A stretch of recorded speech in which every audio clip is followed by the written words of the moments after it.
Funding for the Hinckley Report is made possible in part by the Cleone Peterson Eccles Endowment Fund. Tonight on the Hinckley Report, Utah faces another year of historic drought, and the stakes are high as water becomes increasingly scarce.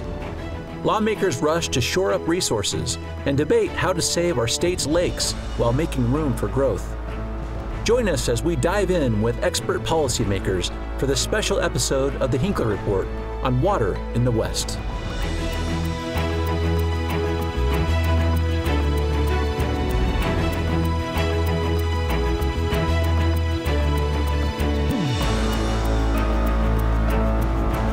Good evening and welcome to the Hinckley Report. I'm Jason Perry, Director of the Hinckley Institute of Politics. Covering the week, we have Representative Tim Hawks, Republican member of the Utah House of Representatives; Natalie Gochnour, Director of the Kem C. Gardner Policy Institute at the University of Utah; and Brian Steed, Executive Director of the Utah Department of Natural Resources. So glad to have you all on the program this evening. I have to say, I'm not sure there could be a more important conversation for us to have than to talk about water. We talked about it during the legislative session. We've talked about it over the past year. It is such an important issue for the state of Utah, and you all have such important positions in the state dealing with the policy governing water. So I want to get first to this drought. Representative, we'll start with you. It's been said that we're in a mega drought here in the western part of the United States. We've certainly seen it in the state of Utah. Give us some context what that means. Well, water is the lifeblood of the West, right? It's the most important resource that we have. We wouldn't be here without it. And this year throws that into really stark contrast. We had one of the driest years we've ever seen before, and then really terrible snowpack. Runoff last year in some cases was 6 or 7% of average. And then we've had another dry year on top of it. Snowpack still below average this year. And so that, as we look forward, that really makes a lot of us concerned. What does that mean for our state and its future? And what does it mean for the environment? Mm-hmm. Brian, you oversee a lot of the experts that are monitoring this. Put this in context for us, what they're seeing and how this is coming to you for some of the policy that we need to address. Well, we're seeing historical conditions. Right? We've never seen anything like this before. And so we're setting real precedent now on how we respond to it. But in terms of what the experts are saying, we have had dry year followed by a wetter year, but still drier than average. And looking at those two combinations, we're really concerned about the level of water we have in our reservoirs, as well as how that water can be used throughout the state this upcoming year. Mm-hmm. Natalie, I'm so curious. You've advised governors for, well, as long as I've known you, and they follow you. We've talked about water for some time, but it seems like this is something that is hitting both sides of the aisle. It's something top of mind. Maybe talk about the evolution of that a bit. Well, I mean, I think it was the year of water in the legislative session. If you think about it, water's been doing this while growth has been doing this. Yeah. So those are, you can't do that for too long. And so, you know, I think it's always been a top of mind issue. Water's incredibly important to our state, but the combination of the mega drought, population growth, the conditions we see at our reservoirs, and what we see at Lake Powell, what we see at Utah Lake, Great Salt Lake, it's really created the right dynamics to make some really innovative policy changes and some investments. And I really applaud our state leaders for what they're doing. Mm-hmm. I want to talk about some of those for a second. As I've talked with you in the past, some have sort of argued that water sort of could be the limiting factor for growth for the state of Utah. Mm. Do you know, I mean, I guess taken to an extreme it could be. But I wonder if the other guests agree to this, but we have a lot of water in this state. We just need to use it better. We need to use it more wisely. We need to get it to where it's needed. And so that it's more of a, can we afford to get the water where it needs to be? And can we change our behavior so that we can create essentially more water for consumption? I don't know, if, Representative, if that makes sense to you. No, I think it does make sense. And it's really a question of how we grow and how we use water. That's what it comes down to. It's not really that you could grow almost in an unlimited way if you didn't have lawns and yards and if you didn't have farms. But how to strike that balance is the million-dollar question. Go ahead, Brian. And I would absolutely agree that the use of water is potentially the limiting factor. And it's really interesting because as you look at the history of our state, we have grown in an environment where we really haven't had huge limitations on the amount of water that we have available. But as Natalie was pointing out, when we have populations that's expected to grow pretty substantially over upcoming years, and when you have conditions, at least over the last 20 years, where we've had drier than normal conditions, and that's predicted coming forward, that puts us in real perspective on how we need to approach the use of water. And so if we have more stringent policies on how we use that water, and maybe even more just wise policies on how we use it, I think that the state is in a better position. Yeah. Jason, I'll just add, though, the reason it hasn't been a limiting factor is because we've made decisions Absolutely. to, develop it and to have it where it's needed from the very early days, right, of irrigation of the LDS pioneers. But then you go all the way to the Central Utah Project. And so every generation has their obligation, their responsibility to invest in the future of Utah. And it's time to do that again. I want to talk about some of those investments because this is what we talked about a lot during this legislative session. It was about the use. It was about how we manage the water. And one of the big topics was the Great Salt Lake. I want to talk about that for just a moment because we have to talk about our lakes because it's not just about the water, it's about the environment that is associated with the Great Salt Lake. Talk about why Great Salt Lake is on the radar for so many people in the legislature this year. Well, if there was a silver lining in this mega drought, it's that it really made people sit up and take notice of these critical needs in the state. And that created a real spirit of unanimity with people coming together. It was Republicans and Democrats, and it was the governor, and it was the legislature all working together. And one of the things that they recognized was Great Salt Lake. And that's something that's been out of sight, out of mind for people for so many years. It's just kind of an oddity that's out there. But as the lake starts to go down and to hit these critical levels, then it starts to raise the prospect that all of the things that the lake does that we take for granted won't be there. And that's air quality impacts. Right. So if we lose the lake, it could significantly degrade the quality of our air. That's impacts to our snowpack, just with, we have what's called lake effect snow, so the water recycles. There's also a dust on snow effect. So as the lake goes down and more dust comes off the lake, it lands on the snowpack, it heats up and melts the snowpack faster.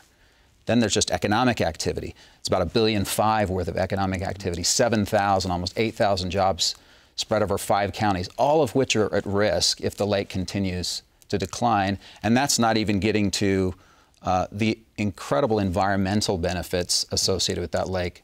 Globally significant flyway, birds flying from Siberia through Great Salt Lake down to South and Central America. It's really a remarkable resource. There are a couple key parts I want to get to there, but maybe before we go there, Brian, particularly given your seat in state government, why is the Great Salt Lake at risk? I think that we've had, as was mentioned before, a number of years of declining precipitation. And that declining precipitation combined with average use and sometimes even growing use has led us to a point where really we're seeing less water flowing into that lake.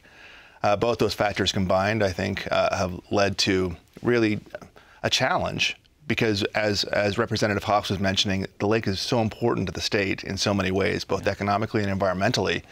And to see those potential losses, if we allow this to go very much further, it's very concerning for the state. Representative, we have examples around the world of terminal lakes that have dried up. What's happened? Well, and that's the thing. The effects have been catastrophic. So if you look at the Aral Sea, which was a very large lake in Central Asia, when that was lost, it just devastated the local economy. You had some of the highest rates of respiratory illness and death in the world. That's been repeated in Lake Urmia in Iran. And then much closer to home, just a much smaller terminal lake, Owens Lake in California, became the largest source of dust pollution in North America. And that's a lake that's maybe a 17th the size of Great Salt Lake. So all of that says it's not just fear-mongering. These are real impacts that we could see if that lake continues to decline and hits these record lows and continues to go in that direction. Interesting. We've had a couple comments, Natalie. There is a lot of economic development, a lot of benefit to the lake, too. Talk about that for just a minute, because there's things that people might not realize. Well, I think the representative covered it quite well. What I would like to add is that, the drought accumulates over time, so it gets worse. And then when it comes to economics, human health, and ecological health, I find when issues touch on all three of those, that's when we really need to pay attention. Like, we can have things that hurt our economy, but when it hurts your economy, when it hurts human health, and when it's hurting the environment, boy, you better have all hands on deck. So in the lake, we have lakeside industries, we have the brine shrimp industry. The representative mentioned how many direct employees are employed as part of the lake. So that's a big deal. And then you have the human health aspect of what it will do to air quality when these metals and, the lake bed is blown into the air. So I don't like to think of that for my children, grandchildren. And then, the birds. And we should just take a pause. How many is it? Is it 350 species? Am I even close? I think that's right. And I think that if you look at the numbers of those birds that go through, it's really mind-boggling. Tens of millions. One of the most life-changing experiences I've had in my job is an opportunity to fly over the west portion of the lake during migrating season. And it was mind-boggling how many birds are coming through there. I mean, people just have no idea. So we think in public policy about the impacts to our community, to our state, to our region, to the country. But it's very rare in public policy where you're thinking about a hemispheric issue, which this is. So I think for all those reasons, it's just absolutely right that our state make this a very top-of-mind priority issue. Talk for a minute, Representative, about what you all did in terms of funding and priority for the Great Salt Lake this year. Well, I was talking about this to a group yesterday, and it honestly felt like about a decade's worth of public policy in 1 year. And Brian was an important part of that, and so many people came together to do that. Probably the biggest single thing we did was for Great Salt Lake was to create a trust fund, and this was a bill that Speaker Brad Wilson ran that took $40 million and put it into a trust to help protect that resource, and particularly focusing on its water supply. And that was a huge step forward and really important. And there were a lot of other pieces of legislation that kind of flowed in the wake of that. Just in terms of the amounts of dollars invested, a lot of states got these federal ARPA dollars. Utah took its ARPA dollars and decided to invest almost $500 million, $450 million into water, and mostly into water conservation in one form or another. So some really important policy moves on the one hand and some really important investments on the other. These were generational moves and generational investments. And Jason, can I make the point? I think it's so, it's just spot on public policy. We know that this ARPA money is essentially borrowed money for our country. So when you're spending borrowed money, make sure it benefits people that come after you, because they're going to be paying it back. And that's one of the things I love, one of the policy ramifications I love about what the legislature did is they took this money and they're investing in our future that benefits our children and grandchildren. And making real generational investments in ways that we really haven't seen in the state before. One of the things that as Representative Haas was mentioning was just the conservation amount that was just dollars put into things that we haven't seen before, things like secondary meters, things like just acquiring more water for the lake potentially, or at least understanding how the lake best operates. And trying to figure those things out. These are generational improvements, they're generational investments, and we're going to have to really use those over the next few years quickly to make sure that we get it right. Jason, if I could give an illustration on the secondary metering front, and that's simply measuring how much people use. But to give people an idea of the order of magnitude of that benefit, when that's fully implemented, the estimates is about 80,000 acre-feet of water a year. That's the entire volume of Echo Reservoir. It's like building another reservoir simply by providing people with information in terms of how much water they're using. Maybe explain what that means, because this is a piece of legislation that was passed on this secondary water metering. Talk about what that means, because there are implications for us and there's economic implications too, but maybe explain that a little bit as well. Sure. And for some people this doesn't make any sense because they only get one water bill. That's a lot of people, particularly here in the Salt Lake Valley. But for those of us that live outside of Salt Lake City, we have two sets of pipes that come into our houses. We have the treated drinking water, and then we have the untreated secondary. It's the old irrigation shares that were converted over, and it's too expensive to treat it, so you just pipe it. And so a lot of us grew up knowing you're not supposed to drink out of the sprinkler because that's just river water. And that's what secondary is. But the weird thing is we could, if we're all on a secondary system, we all pay the same flat fee a year. We pay for our irrigation share. But we don't know how much we're using. You might use, just in rough numbers, you use 10, I use 2, 5, and 3, and we all pay that same flat fee. So secondary metering, it's expensive. You have to come back in, retrofit these systems, and put a meter in, and then provide the consumer with the information in terms of how much they're using relative to what they used last year, and how much they're using relative to their neighbors. And it turns out that this becomes this very powerful bit of information. And when you empower people in that way, they tend to make wise decisions. And we see their use decline by 20 to 40%. And that stays over time. They continue to use less over time. Yeah, we got the economist hat. Well, because it's such an important investment our state's making. And so I think the thing to think about is that, water is something we do together. Right? We build dams together, we build pipelines, canals together. It's not like this private thing that you go get. So the issue is, how do you pay for things we do together? Well, the interesting thing is if water's metered, you can pay by use. But if water's not metered, then you just kind of equalize it among people. And so in the case of, let's say, Davis and Weber County, where there's so much secondary water that is not metered, and it's being used for lawns, which is it about 60% of our water use is outdoor watering? So we have about 60% of our water in this state that's not paid for by use. So that's an incredible area for us to go make progress. And unfortunately, it's incredibly expensive. And the legislature, appropriated $200 million? 250. 250 for secondary. Yeah. So that's really expensive. But it will benefit our children and grandchildren because over time we'll be able to price water correctly. And one of the most important lines in economics is all of economics can be reduced to 4 words. People respond to incentives. The rest is color commentary. So if we can get the incentives in the right place, then we can help solve this water challenge. And I would argue one of the beautiful things about secondary meters is that it allows for more information. That one of the things that people operate in on these secondary systems is an information deficit. They don't really know how much water they're using. And that lack of information doesn't provide the incentives that we would commonly like to see in an economic system. And so to provide that additional information, people then are able to make those wise choices. Well, and I think we should just be honest that Utahns over time should be prepared to pay more for water.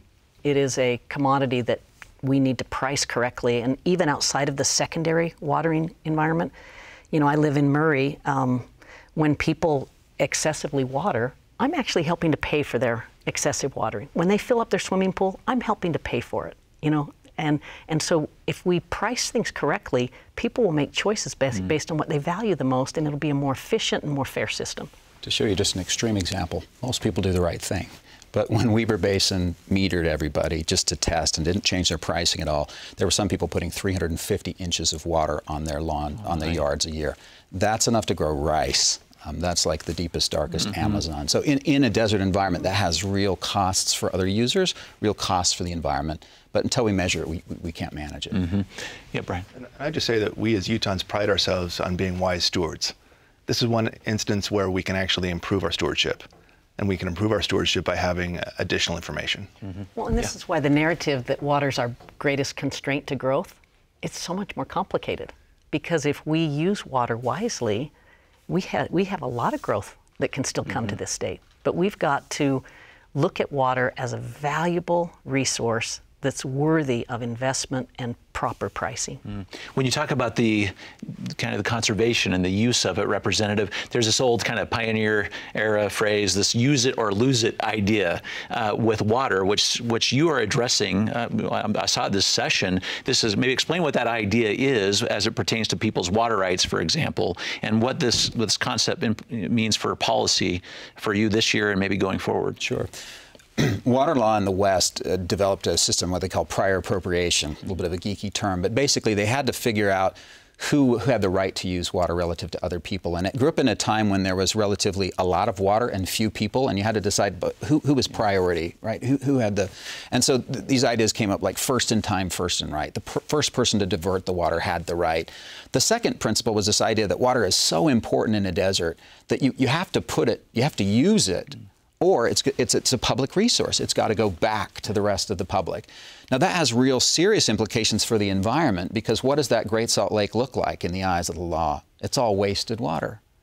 A dry riverbed or a dry lake bed is a perfectly efficient system. And so all of the stuff that we historically viewed as wasted, it turns out it has enormous value. And so one of the real challenges and struggles that we have, and this is the bill that Representative Ferry ran this year, and it's a grown-up version of a bill I started pushing way back in 2004. But it's recognizing that those environmental uses of water have significant value, economic value, value to our quality of life. And how do we recognize those values and allow them to play within this system of prior appropriation? The system works, but they have to have a seat at the table. They have to be able to acquire.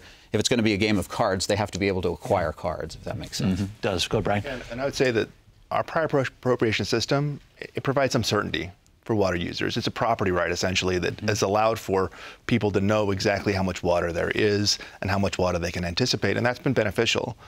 But as the representative was mentioning, we haven't really considered all of the other impacts that might have, and this in-stream flow bill that's been mentioned really provides an opportunity to then allow water to go to places where there is huge environmental benefits and using the system that we currently have in place. And so if you think about, I want to make sure I understand this right, but a farmer has water, thinks I have to use it or I'll lose it, but under this legislation, they can contract it for someone else and keep the right. Correct. Yeah. Or a farmer may be able to change how they're using that water, right? Improving their efficiency on how they use their water and take the savings, and then allow that to stay in the stream rather than diverting it. It goes back to my point about incentives. It does. It does. Yeah, if we place incentives correctly, we can get a lot of better policy. Now, Brian, just quickly, because I want our viewers to understand this, there are people in your shop that are responsible for monitoring and enforcing these water rights. Correct.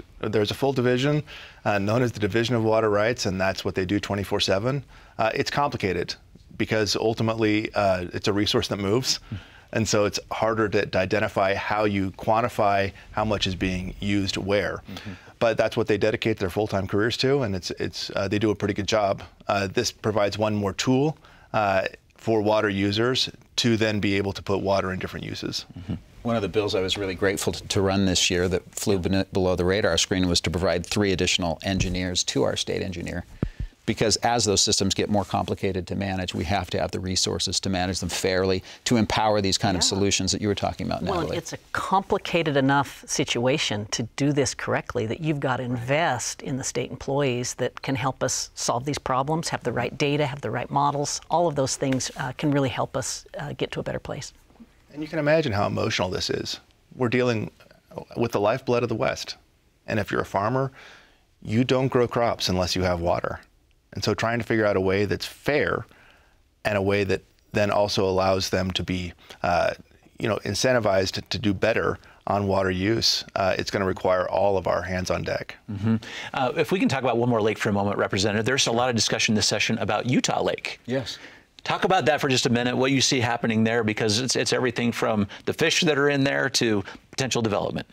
Yeah, it's really interesting. If there's unanimity, sort of, or everybody pulling together on Great Salt Lake, there's quite a bit of division, really, on Utah Lake. Where there's not division is there's a recognition that here's something that really could be kind of the crown jewel of the state of Utah. And the problem there is a little bit different. It's not a water quality problem. It's not like Great Salt Lake where it needs more water. It's that it's a water quality problem. There's too much nutrients in that system. And so there's various proposals kicking around, and one of the ones that's kicking up a lot of dust is a proposal to sort of build islands in the lake. They call it the Islands Proposal. And that could potentially transfer public lands to private hands as a way to fund that kind of work.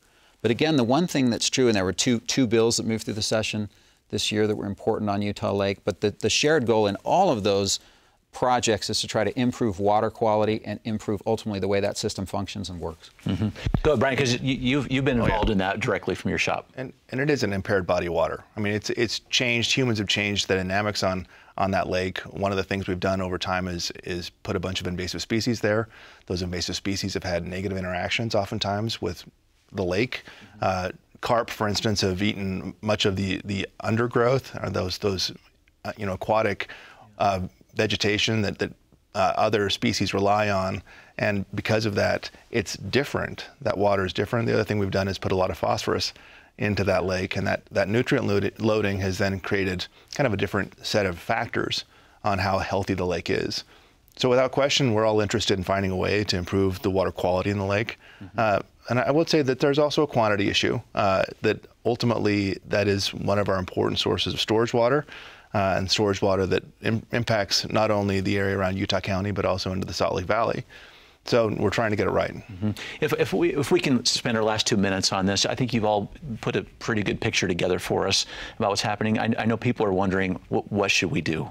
Maybe we just take a second, give our viewers, give all of us a chance to hear from you, with people who have very important positions in this state. What should we do to help with the water situation? Representative, start with you. What can we do at home? The biggest single thing you can do is use less water on outside, on your lawns and gardens, particularly lawns. So if you can reduce the amount of turf that's in your yard, if you can water that turf a lot less, be okay with it turning brown in August like it does in the rest of the world. It doesn't have to stay green all year. That's the single biggest thing. It dwarfs anything you can do inside your house. And that doesn't mean we shouldn't conserve water in that space as well, but that is the single most important thing that people do. Smaller yards, less turf. Natalie? Jason, I'm going to go with pricing water correctly. Yeah. Not a surprise, but you know, we have a situation where you can use the market to help you. And it's not just secondary water, but it's also just the water we use municipally that's not tiered correctly. Right. And so I think if we price water correctly, people will use it more wisely. That's perfect. Last 30 seconds, Brian. So I would say people need to be more mindful. This is an extraordinarily important resource, and it's an important resource for which there's scarcity in.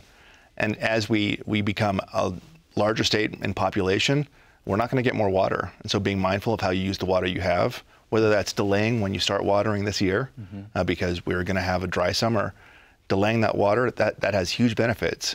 And ultimately, I'm pretty optimistic.